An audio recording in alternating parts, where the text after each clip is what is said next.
Getirdim 8 manat verdim, aldım.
Yetmiş yaşında tane çopam kırıldı gitti.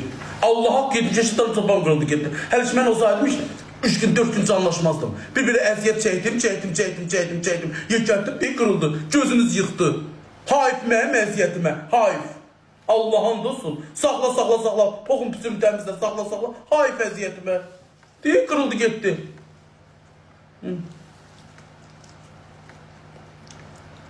Şəkil deyirdim ki, qarpız çıxıbdı. Kəsərdim, sosdan pişirərdim, çıxırtma kimi eləyib qarpızdan yeyərdim. Deyir qaldım tükəm çolkasına. Törtüzə döyüm, ha.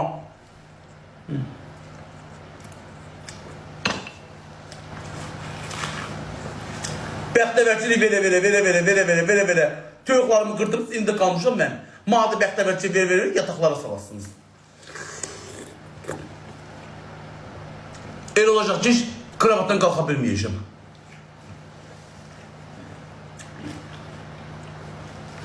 Beş 6 dənə, 7 dənə qalıb. Onu dərmanlayıram, çox gerək. Dərman verirəm, göz sağalacaq, inanmıram.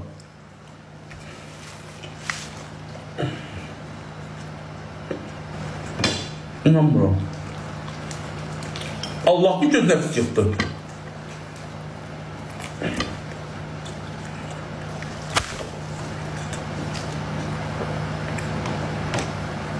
Kırıldı gitti. Hayır değil ha. Az değil daha 70 tane sopa. Kesirdim de aşağıda. Allah kırıldı gitti. Hiç ne o yazır değil. Kıştaki ay baba şefinden iyi gelmiyor. Sitkansını hevi Allah'ın dostum hayır məməziyyətime. Bir anın içinden öter kırıldı az köşe.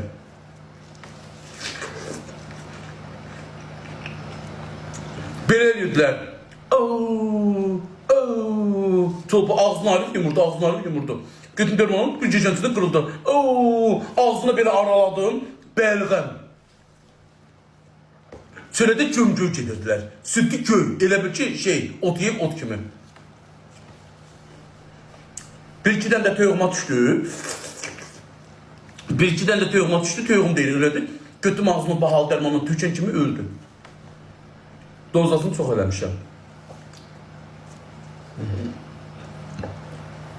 2 dənə töyüğüm öldü.